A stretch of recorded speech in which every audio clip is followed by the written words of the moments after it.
বিশেষকৈ বাংগালুৰু তন্ত্ৰটো হ্ৰাস কৰিবলৈ পাইছোঁ সেইটো দৈ বগী আমাৰ ধুনীয়া ছোৱালীজনী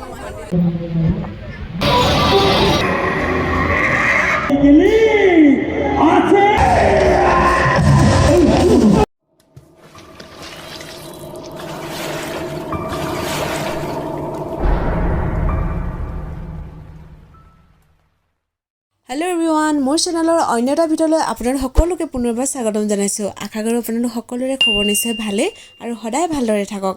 আমি এতিয়া আহি পালোহি মাইনা দাদাহঁতৰ ৰুমলৈ আৰু আজি আমি যাম ৰাস চাবৰ কাৰণে। বেংগলত প্ৰথমবাৰ ৰাস চাবলৈ যাম, কিমান যে মনত ভাল লাগিছে।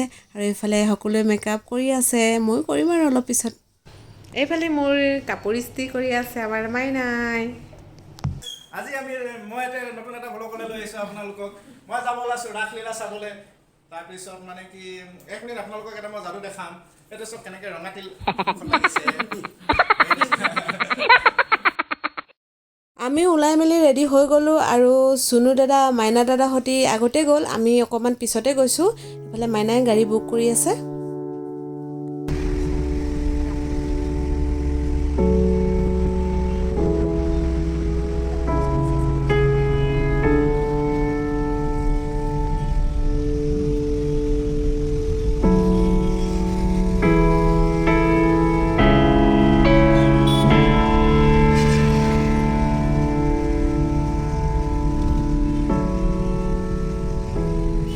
বেংগলোৰত এইবাৰ প্ৰথমবাৰৰ বাবে ৰাস পাতিছে, সেই গতিকে নোযোৱাকৈ জানো থাকিব পাৰি।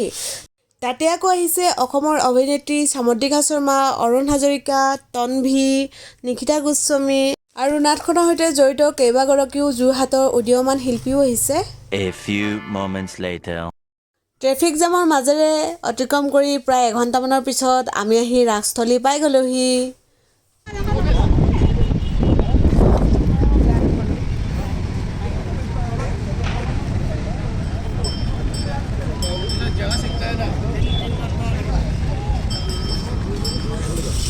আৰু এইফালে আমিও ভিতৰলৈ সোমাই যাবৰ কাৰণে গেট পাছ লৈ ল'লোঁ। আৰু এইফালে মোক মাইনা দাই ধুনীয়াকৈ পিন্ধাই দিছে হাতত।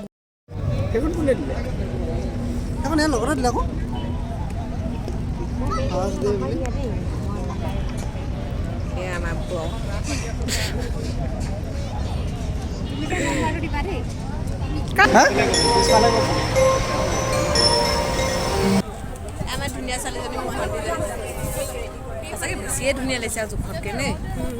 এইফালে গোপীসকল ওলাই মেলি ৰেডি হৈ আছে। নাট আৰম্ভ হোৱাৰ পিছতে ইহঁতিও অভিনয় কৰিবগৈ আৰু একদম নাচি নাচি।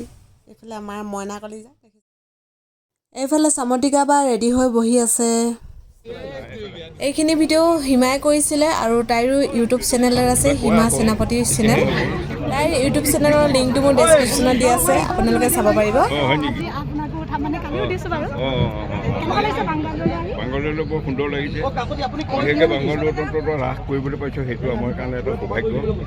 ইয়াত মানে অসমীয়া সমাজ এখন আছে, এই সমাজখনে যে আমাৰ দেখুৱাইছে অসমীয়া এটা ইয়াত হেৰি এটা আনিবলৈ চেষ্টা কৰিছে।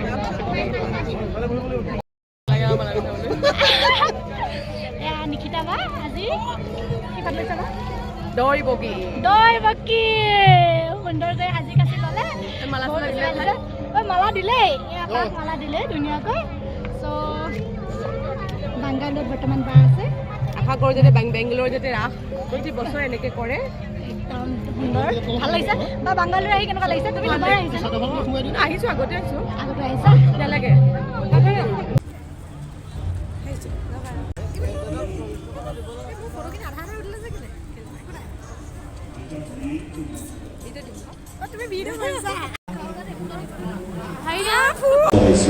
এই ভুৱনখনৰ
এতিয়া সময় প্ৰায় 2 বাজি পাৰে হৈছে আৰু আমিও আহি ৰুম পালোহি ইমান ঠাণ্ডাও বাহিৰত ছুৱেটাৰ নিবলৈ পাহৰি থাকিলোঁ সেইকাৰণে জাৰগুটি ওলাই গৈছে অৱশেষত আমি আহি ৰুম পাই গ'লোহি আৰু এইফালে বেটীজনী টোপনি আহিছে সেইকাৰণে সুনদাদাই কান্ধতে লৈ আহিছে তাইক ভবা নাছিলোঁ কাহানিও বেংগলোৰত থাকিও আমি এনেকুৱা এটা অনুষ্ঠান উপভোগ কৰিব পাম বুলি সঁচাকৈ ৰাসখন চাই বহুতেই ভাল লাগিলে আশা কৰোঁ আপোনালোকে মোৰ ভিডিঅ'টো চাই ভাল পাব লগতে লাইক কমেণ্ট আৰু মোৰ চেনেলটো ছাবস্ক্ৰাইব কৰি দিব যিমান পাৰে শ্বেয়াৰ কৰি দিব আজিলৈ আহিছোঁ বাই বাই